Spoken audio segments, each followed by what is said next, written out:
እሱ ፈገግ በይ። እኔ አልናደድም በዚህ ወላሂ አልናደድም። ቲክቶክ ስላዘጉት እኔ በዚህ ምንም አልናደድም፣ ምንም አልደበረኝም። ምናቸው ነው?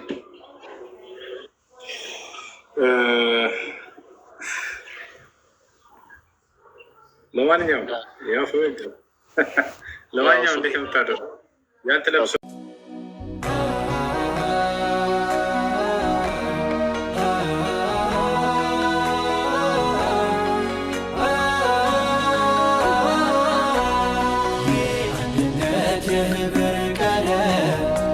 የከፍታ የፍካት አዲስ ንጋት የሩም ቅድም ይጀምራል ማለት ነው። ጾም ነው አሁን ያለንበት ጊዜ እንደምታውቂው ጾምን ትጾሚያለሽ። ስምሽ ማን ነበር?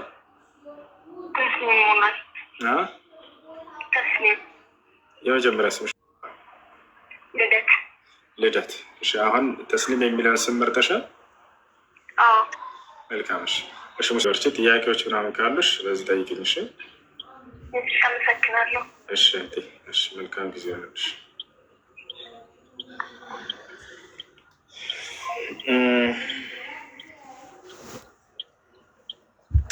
አልሐምዱሊላህ አላ ኒዕመት ልእስላም።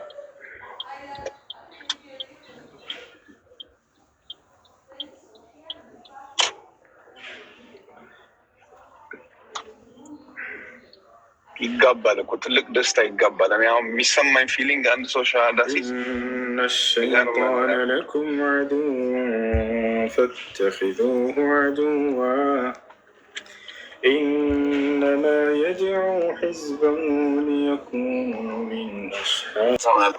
ወገኖች እንዲያውቁ የምንፈልገው ያጠነክረናል፣ የበለጠ የተሻለ ነገር እንዲሄድ ያደርገናል እንጂ ጥሪው ዳዕዋው መቼም ቢሆን አይቆም አይቋረጥም። ቤተሰቦች ሁላችንም ኮፒሊንኩን በደንብ አድርገን እናድርግ፣ ታብታቡን እናድርግ።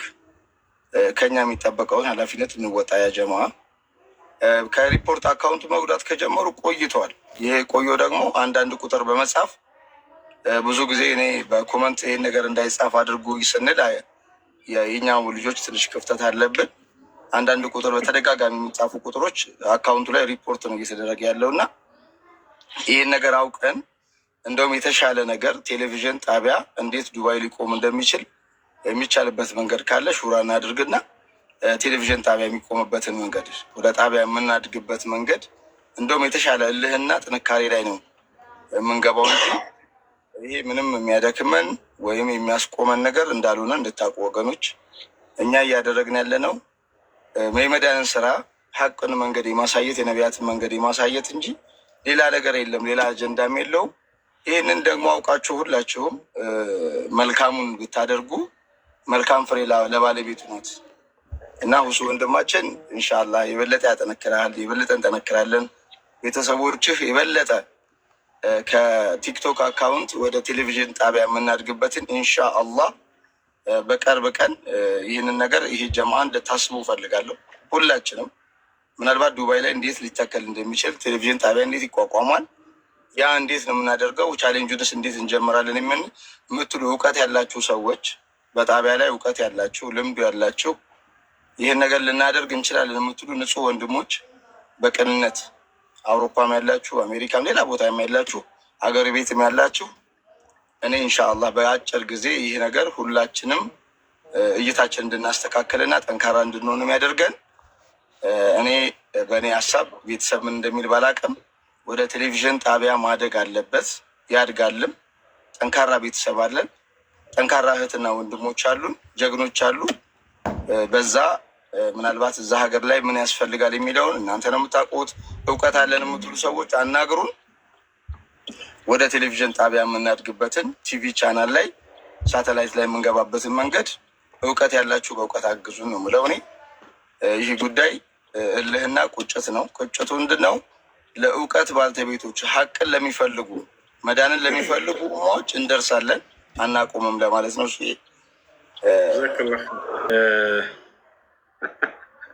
እሱ ፈገግ በይ። እኔ አልናደድም በዚህ ወላሂ አልናደድም። ቲክቶክ ስላዘጉት እኔ በዚህ ምንም አልናደድም፣ ምንም አልደበረኝም። ምናችን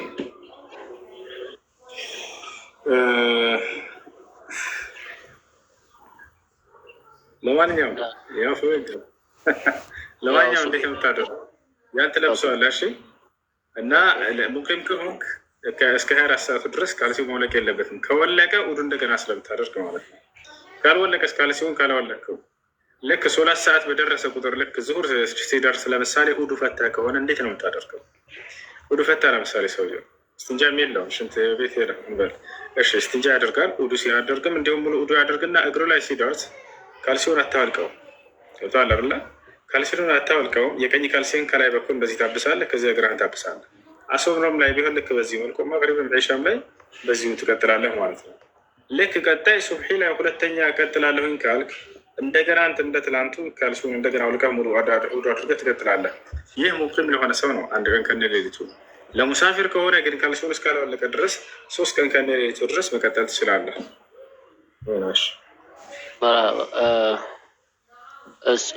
ዙሁር እና አስርን አንድ ላይ ማድረግ ይችላል። መግሪብን ወደ ኢሻ መግፋት ይችላል።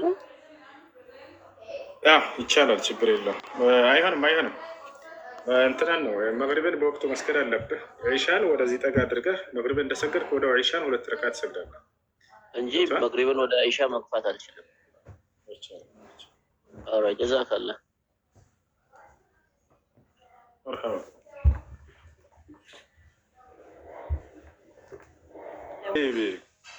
ሰማችኋለሁ። እና አሁን ላይ ያለው እንደዚህ እንትን አስተምሮት ጥሩ ነው። እንትኑ እንደዚህ እንደ አጠቃላይ ስሰማው ከዚህ ከክርስቲያንም ወገን እንደ ብሽሽቅ መሆኑ ቀርቶ እናንተ ጋር ያለውን እውቀት እዚህ ጋር ለእናንተ ተከታይም ሆነ ሁሉም ሙስሊም ሆኖ እንትን አይደለም ያውቃል ማለት አይደለም። ቢጠይቅ የማይመልስ አሁን ክርስቲያን ነኝ በደፈናው ተከታይ ልሁን እንጂ እንደዚህ መጽሐፍ ቅዱስን አንብቤ የምመልሰው አቅም የለኝም። የእናንተንም እንደዚሁ የምነቅፈው ነገር አይኖረኝም፣ ልነቅፍ አልችልም። ግን አሁን ሰሞኑን በሚፈጠረው ነገር የነበረኝን ከዚህ በፊት እይታ አበላሸብኝ እና አሁን ልጠይቅ የፈለግኩት አሁን አንድ እኔ ከዚህ በፊት የማደንቀው ነገሮች ሴቶች የሚከናነቡት ከህፃንነታቸው ጀምረው ተከናንበው በዛ አስተምሮት ውስጥ አሳድገው ልጆቹ ጸሎትን በየትኛውም ሙስሊም የማደንቀው ፓርት አለ። የጸሎት ሰዓቱን አይስትም። የሚደረገውን አድርጎ ተጣጥቦ ንግድ ቦታ ላይ እንኳን ሱቁን ከፍቶ ሲጸልይ እንደዚህ አይነት ነገሮች ፖዚቲቭ ነገር አይ ነበር። አሁን ላይ ግን እንደዚሁ ይቅርታ እንግዲህ በነብያችሁ መሐመድ ላይ የመጣውን አንዳንድ እንትኖች ነው አይደለም የሚሉ ነገሮች ለምሳሌ አይሻን ለምንድን ነው እንዴት የ6 ዓመት ልጅ 6 ዓመት ላይ እንዴት እንደዚህ አይነት ለጋብቻ ያን የሚያክል ሰው ተመኛት? መመኘትስ ነበረበት? ይቅርታ እንግዲህ መመኘትስ ነበረበት ወይ?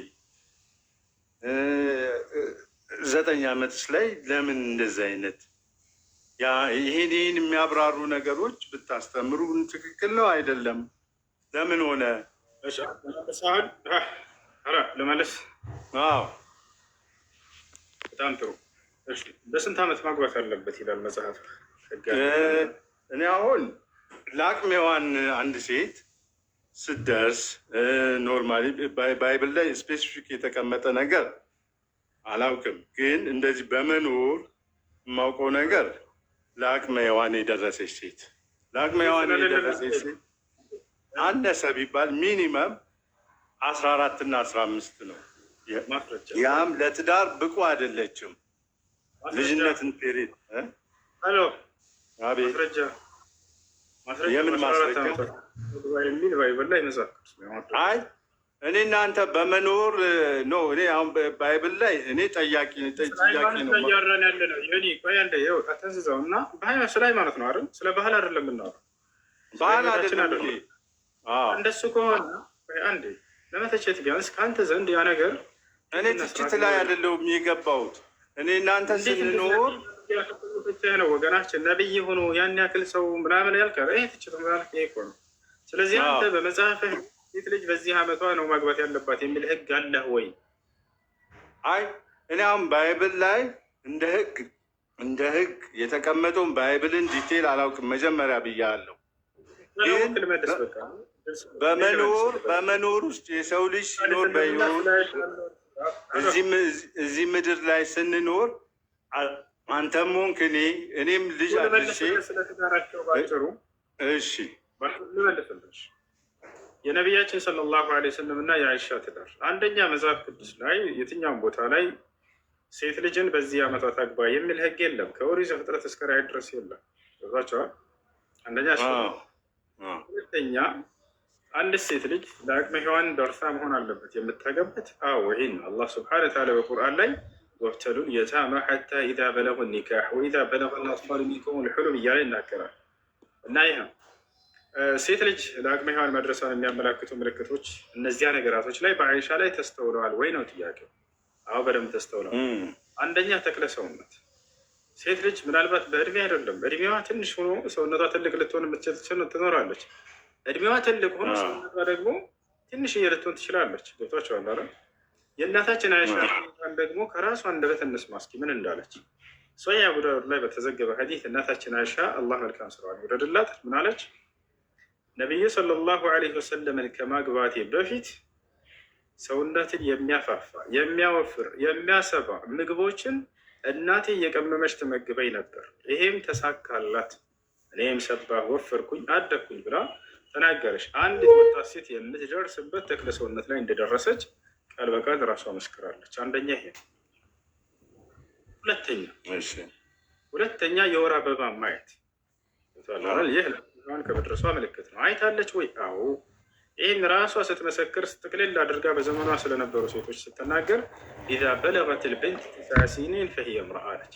በዚህ ዘመን አንድ ሴት ልጅ 9 ዓመት ከሞላት እርሷ ለአቅመ ሔዋን የደረሰች ሴት ሆናለች አለች። ያ ማለት ከልጅነት ዓለም ወጣች ሴት ብላ ገለጸቻቸው። ስለዚህ በ9 ዓመታቸው የወጣን የወር አበባ ሀይድ የሚያዩበት ጊዜ ነበረ። ሌላኛው ነገር እሷን ማንነቷን እንመልከተው እና ከዚህ ዘመን ካሉ 9 ዓመት ሴቶች ጋር እናወዳደር። አሁን ገብታችኋል? እናታችን አይሻ ከ2000 ምናምን በላይ ሀዲቶችን ሸምድዳ ለትውልድ ቁጭ ብላ የምታስተምር ሴት ነበረች። በዚህ ዘመን የ9 ዓመት ልጅ ይህን ታመጡልኛላችሁ? በ9 ዓመቷ ሆና ይህን ሁሉ ሀዲት ሸምድዳ የያዘች ሴት ልታመጡ ትችላላችሁ? በፍጹም። እናታችን አይሻ ጦር ሜዳ የምትመራ ሴት ነበረች። በሰሃቦች መካከል በተፈጠረው ኺላፍ የዛኔ በጦር ሜዳ መካከል ላይ ቆማ ላይ የምትመራ ነበረች። የ9 ዓመት ልጅ ጦር ሜዳ ላይ ቆማ የምትመራ ሴት ነች አይደለች? ቦታች አለ አይደለ? ይህ ነው እና እናታችን አይሻን በደንብ ስናስተውላት ጊዜ ማንነቷን ሂደን ስናነብ ጊዜ ከዚህ ዘመን ካሉት ሴት ጋር እንደማትወዳደር። ይህን ሌላ ማስረጃ ደግሞ ልስጣቸው አንድ ነገር እንድታገናዝቡት። አዳም ሲፈጠር ጊዜ የ60 ክንድ ቁመት ያለው ሰው ነበረ። የማለት 30 ሜትር ነበር። ዛሬ እንደምናየው ሰው አይደለም። ቦታችኋል? ከአዳም ጀምሮ የሰው ልጆች ቁመታቸው እየቀነሰች እየደቀቀች ኃጢአትን በሰሩ ቁጥር ጸጋን እየተቀነሰባቸው መጡ። ገብቶሃል አይደለ? አሁን ያለባት የተሰውነት እንደ አዳም አይደለች። ከዚያን ጊዜ ጀምሮ ሰዎች እየቀነሱ አዳም ጊዜ የነበሩት ከኖህ ጊዜ ከነበረው ይበልጣል። የኖህ ጊዜ ከአብርሃም ጊዜ ከነበረው ይበልጣል። የአብርሃም ጊዜ ደግሞ ከነ ሙሴ ይበልጣል።